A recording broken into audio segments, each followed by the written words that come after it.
What we're going to show you here is a smudged area that's been washed out by NASA or some government agency has ordered it washed out, and it's up top left, and it is a large planet coming in, and we have seen it in Antarctica at Nehemiah.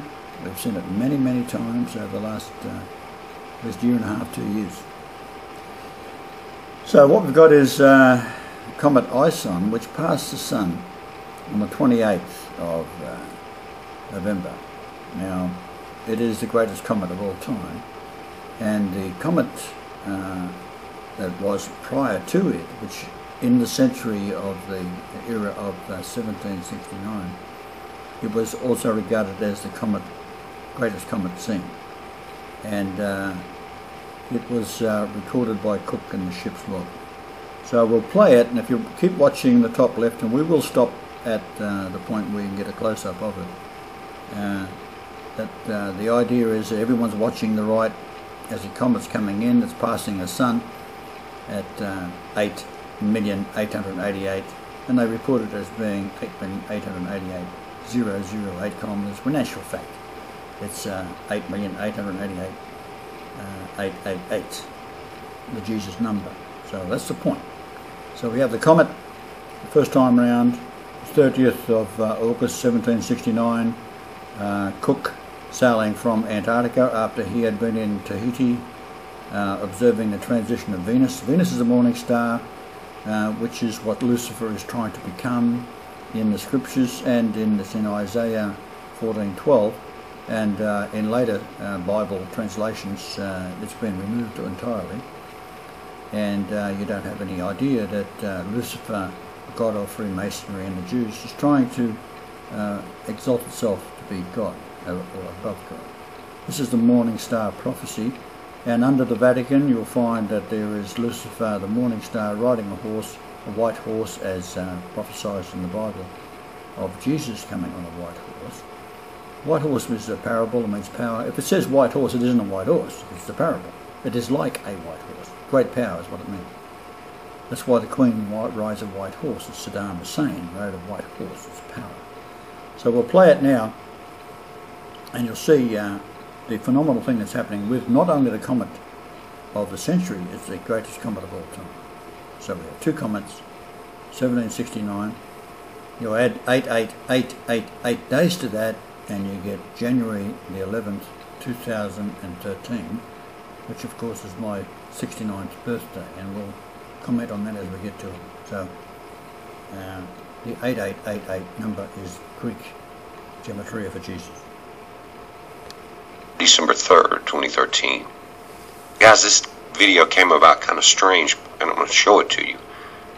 Here I've got the definition of diversion, and to me, regardless of what you're talking about, get the enemy to look one way while a major movement comes from the opposite direction. Guys, I don't care if it's military, political, martial arts, fake left, come from the right. You understand what I'm saying?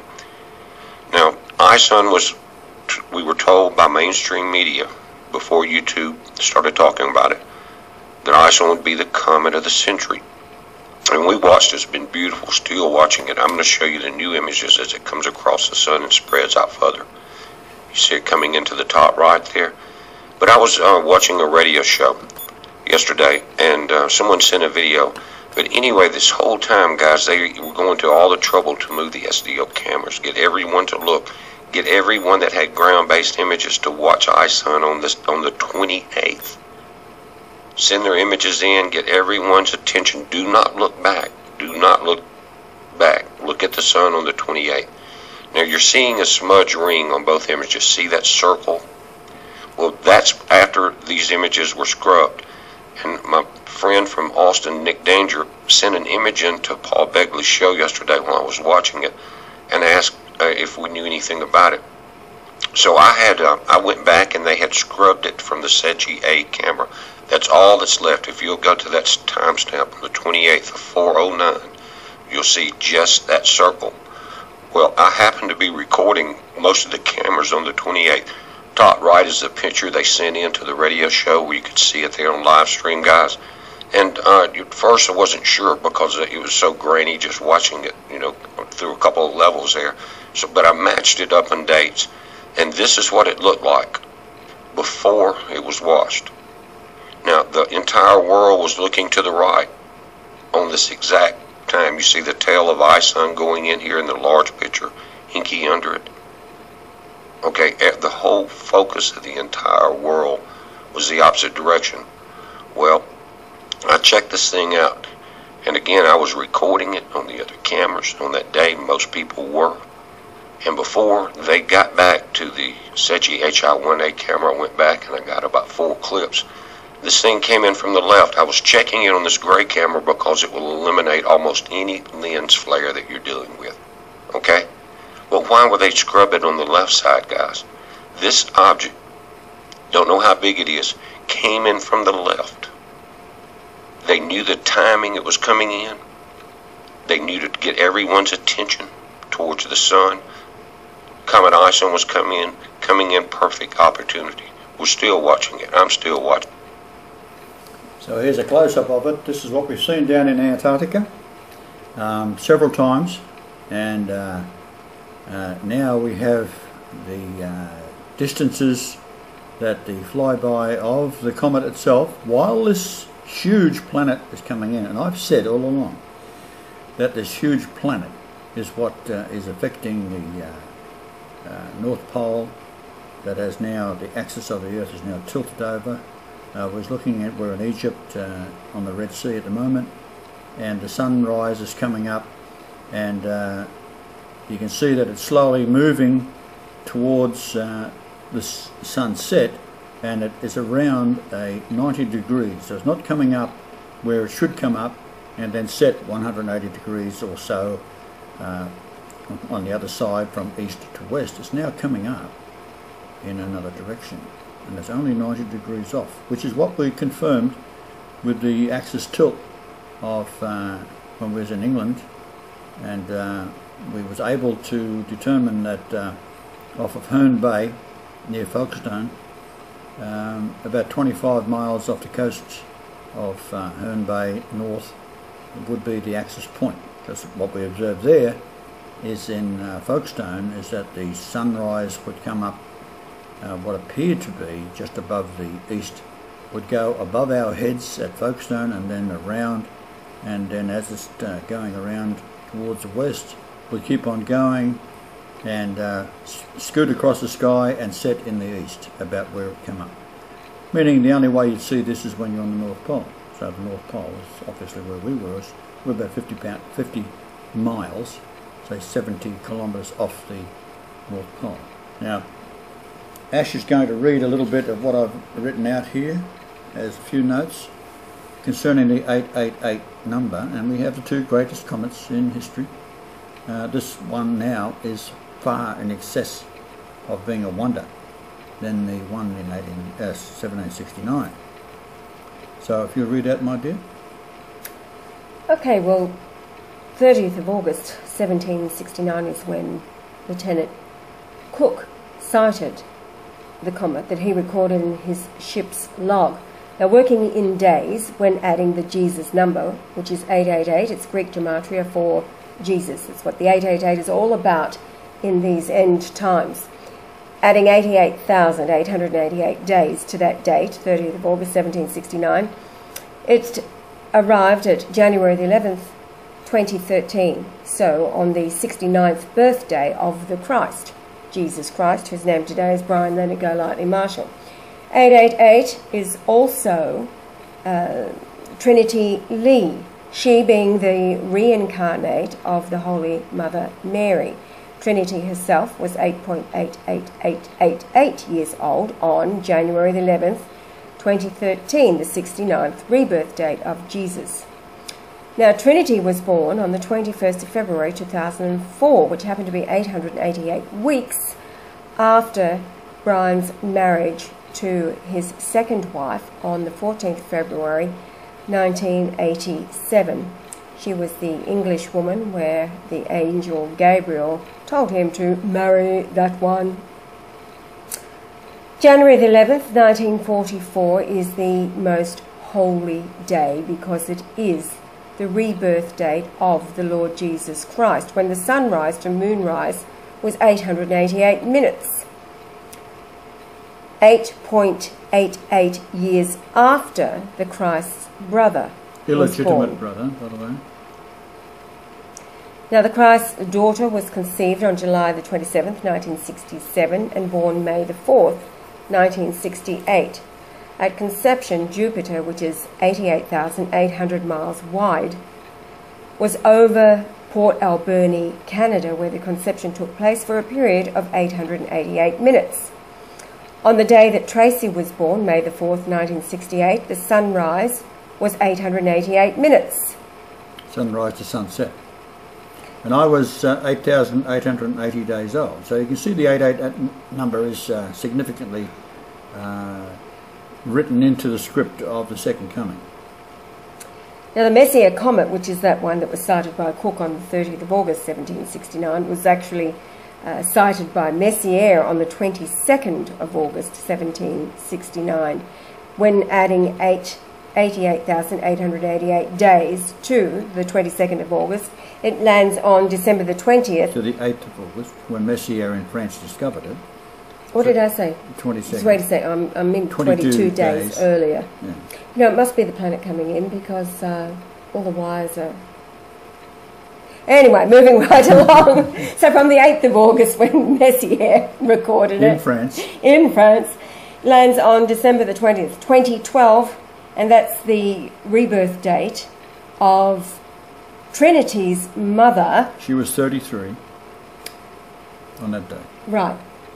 However, she was, when the day she was born in Geelong, 33 years earlier from 2012, which was 20th of December 1979. 69. No, 79. I'm sorry. You're right. Hello, who's... I made him. Yeah, right, okay. And when Trinity's mother was born, the sunrise to moonrise was 888 minutes. So the 888 is all to do with one man on the planet, Jesus. Brian Leonard Golightly Marshall. And what did you say to your disciples? By the time you get back, nobody's going to believe you. You're the rejected capstone of the Great Pyramid, which is the altar to the Lord in the midst of Egypt. So moving right along, because we're on the subject of comets. Comet Ison passed the Sun at 1837 UTC on November the 28th, 2013. Its perihelion, officially recorded, is 8,888,008 kilometres. Hello? Like as if you could measure something that is so huge, you must have a pretty good view of it. So therefore, this is what NASA and all the European space stations have agreed upon. But in reality, as it's going in and out, about 1 second afterwards, the distance, which they didn't want to tell you, was 8,888,888.888. It must be when it's coming in and out. right. If it does reach their point in distance of 8,888,008, it's got to go through. it's got to pass the 880 kilometres before. Right. It's got in a nanosecond. They don't want to talk about that. They know what Jesus' number is. And they couldn't get out of it because other people are doing this too around the world. Now, from the instant of perihelion on the 28th of November, there's 44 days. Which is Brian and... It's also Brain. Brian. And the woman that from England that sat with us for a cup of hours this morning after walking up to you at the breakfast bar, and Brian. Yes, she was very direct and called Brian. She knew my name, no problem. She also knew yours without being told. Yes, she called me Martha more than halfway through the conversation, and I realised a long time before that I didn't tell her my name when I shook her hand, and her name was another Lisa. Hello. Anyway, all part of the fun. So 44 days from that perihelion to January the 11th, your 70th birthday, when Pope Benedict will be 31680 days old. Now 31680, the 3168 is several things. First off is Lord Jesus Christ in Greek gematria. being 800 for Lord, 888 for Jesus, and 1480 for Christ. But it is also the number for Ezekiel in the concordance, being the 3168th number of the 8674 words listed in the James Strong's concordance of the Satanic Bible, the King James. So what we have then is the Pope is 31680 days on the eve of the 11th of January. But remember, this is also in Australia, and therefore we're trailing in Europe. So 8 hours. 8 hours. So it ends out that on his date of birth and the time he was born is 31680, near enough. So we're not going to argue the point on that. So what we got then is 8674 words. So if we're going to call that days, this is in the Hebrew concordance of the Old Testament. Don't look it up on the internet because they've changed it. 8.674 years is 3168 days. There you go. Yeah. I knew I'd get it right. Yeah, sometimes get back to front. Like I get my words off. But anyway, I know what he means, and Now you do too. Moving so right I say along. something, just reverse it because I'm usually wrong. Now, so November the 28th, 2013 is the 332nd day of the year. And from August the 30th, 1769, when Lieutenant Cook, not Lieutenant Comet, sighted the Messier Comet. Yeah, we were doing quite well when we recorded this just a little while ago. Well, I was thinking about last night's effort where nobody could hear what you were saying. Captain Comet coming back on the...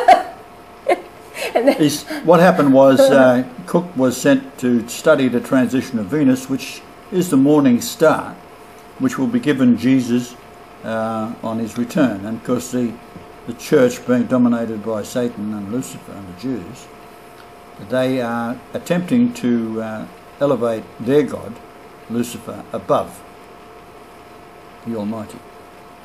So of course they're not doing very well. They never expected that the Almighty would be that intelligent, that they could just do what they like and not be outsmarted by the Almighty. I mean, it's so pathetically stupid, it's extraordinary to think that the combined world of Satanism would able to be able to outsmart God, like the Creator. So, Life of Brian, number 2. Yeah, we'll remake it, yeah. I wouldn't change too much, I quite enjoyed it. Yeah. Okay, so... Now, where they say my father was rich, well, that's not quite right, because Daphne, my mother, Golightly, it was an immaculate conception. Why? I discussed this with the Pope, and the reason why the Muslims believe that Mary was a virgin birth, because Muhammad said so, and he said that Adam was formed by the right hand of Allah, God, for you in the Christian world who think Allah is something horrible, when in actual fact it just means God, and that Jesus was the soul of Allah. So as Jesus, I said, if you've seen the Father, you've seen me, and no one else has spoken to God, and no one has heard from God, so therefore everything that is attributed to God speaking to Moses, for example, is bullshit. It didn't happen. In fact, you should just take the Genesis and make certain that you get the okay from me to tell you what's good in it, which isn't, what's accurate and which isn't. The creation story is accurate. However, the next 4 books after that is total, absolute bullshit, with the small exception of Exodus. And that has to be looked at very closely. Now, what we're doing then is we're taking the time difference between the two comets, and it is in years, 244.24 years, so you've got a 24 with a 4 in the middle, so it's 2424, which is Jesus. Right?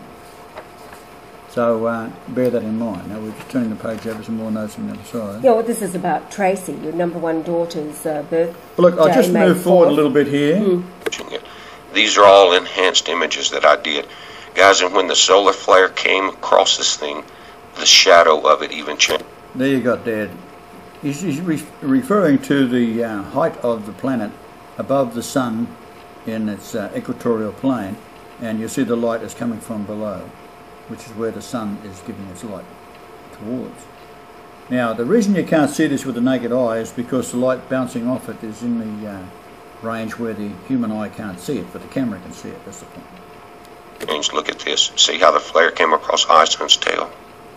You see that, and then the object completely changed. The top darkened just like the top of the image, and the light from the solar flare lit up the bottom of it. Now, I analyzed it, sent it back in, and Paul was looking at it today on the show we were talking about. I called in just for a moment. Here's Ison coming into the top right, guys. This is a day later. So perihelion had already came around.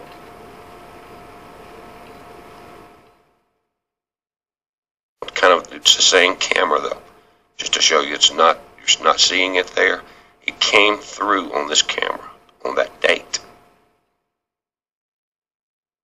Now, we were talking about it on the show, and a fellow called in. He couldn't tell us about himself. He said his name was Mike, worked for the federal government. He said the picture was real, that someone had let it leak out. 4 people had just lost their job about it.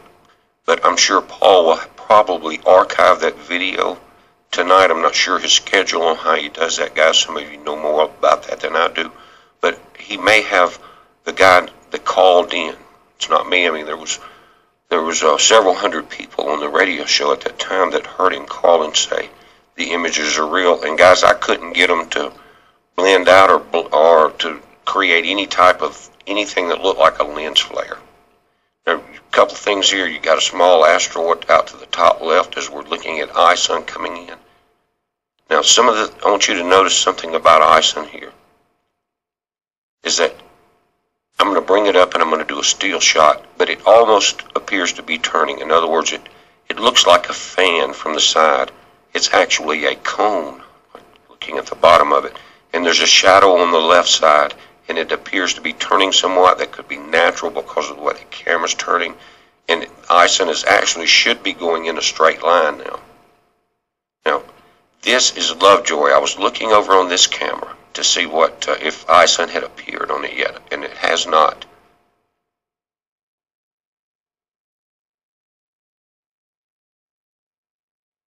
But that's Comet Lovejoy. It rises up, and you see it gets a little brighter in the last few images from a solar flare. You see that? I'm going to bring this up. But Lovejoy is still kicking. Now, it's not a sun diver, but this is the area that Ison will be coming through. You see Mercury, and that star cluster there is the Pleiades. Now, Pleiades is also mentioned in Genesis and Job, and it is very important because that is indicating that it is the center of the creation. 7 stars in Pleiades, 1 has gone out, so I'd keep an eye on that if I was you. We might see 2 or 3 things happening shortly. M42 has gone out in the belt of Orion, so I expect to see that light up, and possibly a star here is going to light up again with the 7 stars of Pleiades mentioned by the Bible, and in fact it's only 6 today. Now this, I think, is just I think it's something on the lens, guys. I'm not sure. It looks like a Mississippi buzzard. I know someone's going to say Klingon bird of prey.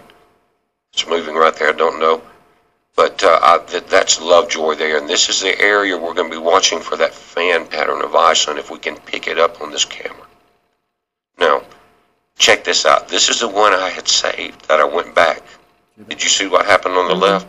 Now, you see the tails of Inky and Ison going into the sun. You're going to see a couple flashes to the left that look at that solar activity through those comets.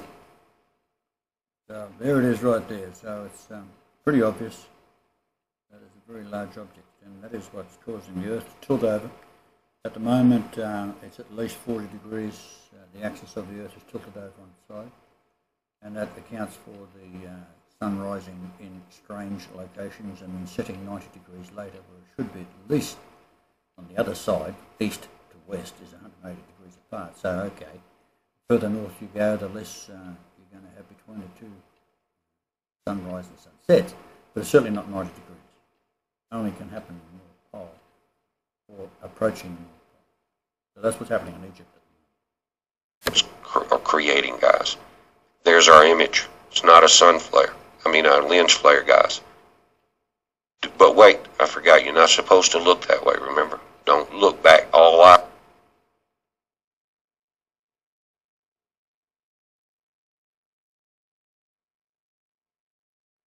Eyes to the right.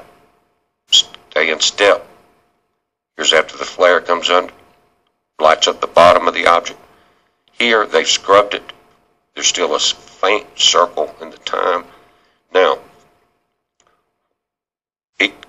we don't know anything about its size because we don't have anything to compare it to. How close was it to the stereo A camera, right?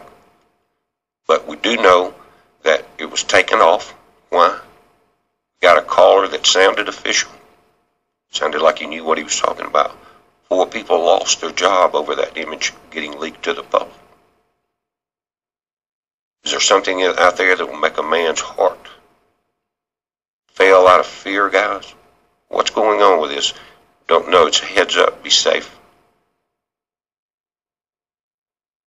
So that gentleman is very reliable. He seems like he's a mature man, and he's very, very knowledgeable on the situation that he's talking about.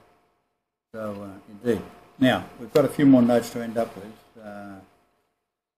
This is made the 4th in the year 2000, my daughter's birthday, 1968. A man of my body weight, I'm 222 pounds. Now, 222 is how many times the word truth is found and how many times the word wisdom is found. In the Satanic Bible, the King James, 1611. Now, the Satanic Bible is a trap. It's in the Numbers. There's a book within the book mentioned by Daniel. So whatever you're reading says one thing, but the truth is in the Numbers. It lines up with creation itself. And I've showed many times that, for example, the distance from the place I was born in the hospital, St. Margaret's Hospital in Darlinghurst, Sydney, to the South Pole is the word God, which is 3,877 miles, the 3,877th word in the Greek New Testament, Strong's Concordance. And the house I was born in was 8,888.8 miles from a solar eclipse that occurred 14 days after I was born. That's just below Egypt on the 25-degree latitude. And all the solar eclipses are measured when they come to biblical references on the 25-degree latitude. Because the Great Pyramid is 25 years wide, or 9131.06 pyramid inches in its fullness, and it has been reduced, of course, in its perimeter of 36524.24 by 286.1, which is the displacement factor, and I won't go into it too deeply, but this is what it's all about. So we got the planets out to Saturn, including the Sun. My body weight of 222 pounds is the same number as the area of the Shroud of Turin, 7353 pounds, and that's the area of the Shroud of Turin in inches. And it's also the height of the mountain that Cook and his crew were set up on the 3rd of June in 1769, when I was trying to take a close look at the transition of Venus. The idea was that there were 77 locations around the Earth where it had been observed from, and what it was all about was trying to estimate how far it is to the Sun, because of that stupid. So there's a lot of easier ways of doing that. However, the area of the Shroud of Turin is the same number. It is 43 inches by 171. The height of the mountain I was sitting on was 7353 feet. So this is what the synchronicity of it all. So we can say, well, how many coincidences are there in a row? And the man is telling you it just happens also to be the most royal man alive. Now, we've had a few people that have stayed with us over the years, and they're all saints. And the ones that really knew who we were and have now turned their back on us, which is quite a few, they're all doomed, I'm afraid. There's one sin that's not forgiven, and that is when you offend the Holy Ghost, and I am.